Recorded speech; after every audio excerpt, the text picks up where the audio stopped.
Welcome back. Today in this video, I'm going to show y'all how I make my famous Salsa Verde de Gringo. First things first, for our Salsa Verde de Gringo is our calabaza squash. We're going to use 2 of them, and I've already rinsed them off really well. And all you got to do is cut that one end off and this end off. Bam. And then since all we're doing is going to boil them down, you really just got to put in 8s. It doesn't have to be anything particular. And we'll throw that in our small pot. Do the same thing again.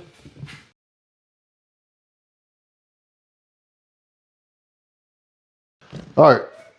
And then for the serranos, this is the second main ingredient.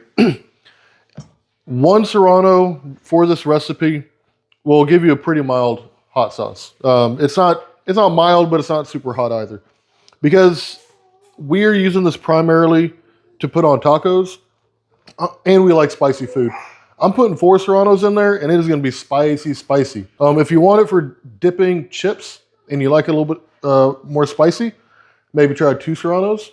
And this is so cheap that if you start with 1 and you want it a little bit more spicy next time, boom, spend $4 and try it again next time.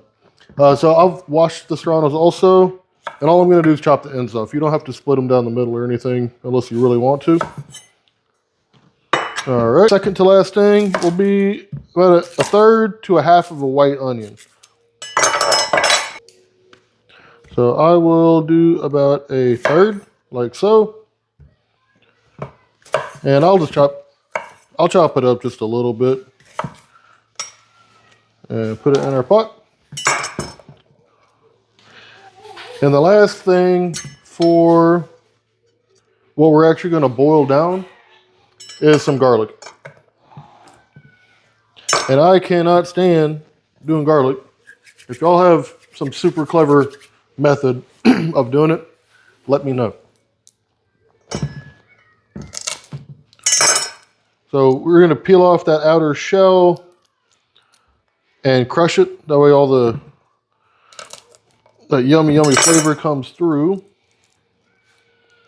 And I'm putting about 6 smaller ones in there. Somewhere between like 4 and 8, depending on how much you prefer garlic and how big the cloves are, is really all that you need. All right, and this is number 6 of the garlic clove. Do you see why I cannot stand this task? I'll be completely honest with y'all. I do a lot of cooking around the house.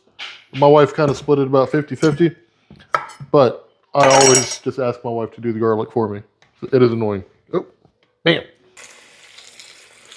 All right, and you're going to put just enough water to cover everything. It does not have to be exact, because after we boil it down, we're going to just pouring off the water anyways. So I put this thing on high. We're going to let it come to a strong boil. And then I'll drop it to a simmer, put the lid on it, and we'll let it boil down for about 10 minutes. Alrighty, I've let this boil down for about 10 minutes. I turned off the heat and let it cool off just a little bit.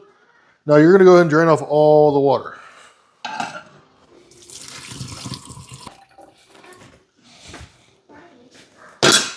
Bam. Alright, now we're going to use our super duper Ninja blender, and we're going to dump everything in there. Spatula like this. Dump it all in there.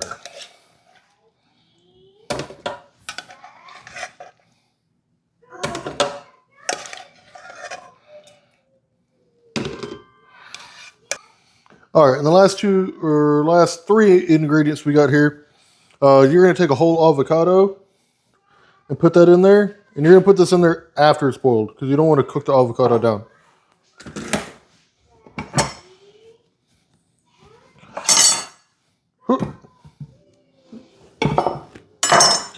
All right, just dump that whole thing in there. This is going to help it be nice and creamy, and still keep it dairy free if that's something that you worry about. If you don't want to use an avocado, feel free to use about a 1/2 cup of plain old sour cream, and it also comes out really yummy like that. But we're trying to use all avocado. Take your lime, 1 lime, cut it in half. Put all that juice in there.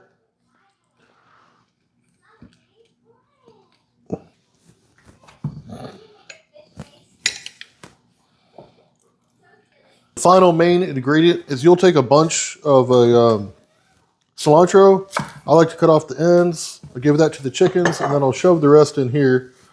And again, you want to do that after it's blended.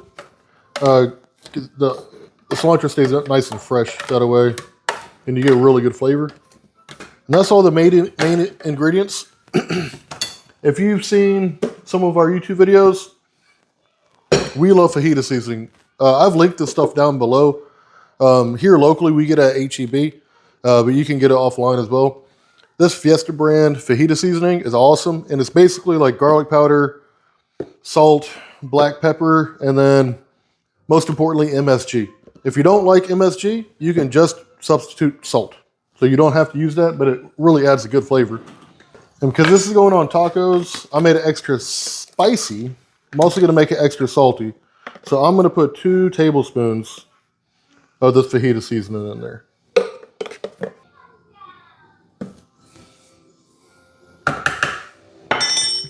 All right, and we're going to take it and blend it very, very well. And be careful, if it's still a little hot, don't put a fixed blender lid on there. Ask me how I know. I have exploded 2 jars of hot sauce in my wife's kitchen. So make sure you lift up the little flap. So we're going to put it on the Super Duper Ninja and just blend it on high until it's done. And what we're looking for here is for everything to be completely blended. And it's going to turn out nice and creamy. If you're having trouble blending it, or if you want it a little bit thinner, just add a little bit of water. And just add it little by little, because a little goes a long way. Let's blend her up. All right, now that we've got it all blended up,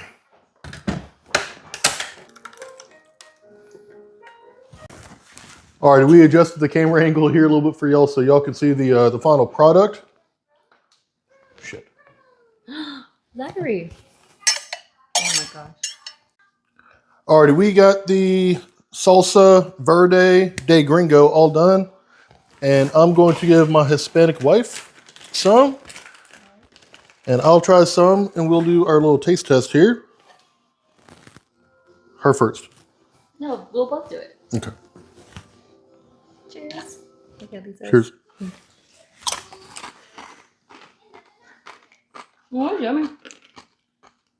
That's really yummy. That's really damn good. I like how it turned out a lot.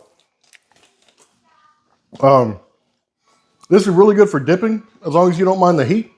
And otherwise, it's going to go really, really well on our tacos for dinner. We're about to have tacos tonight.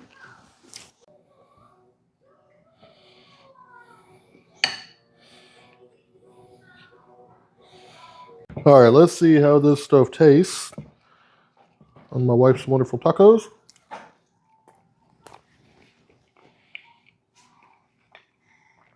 Oh yeah, that'll work.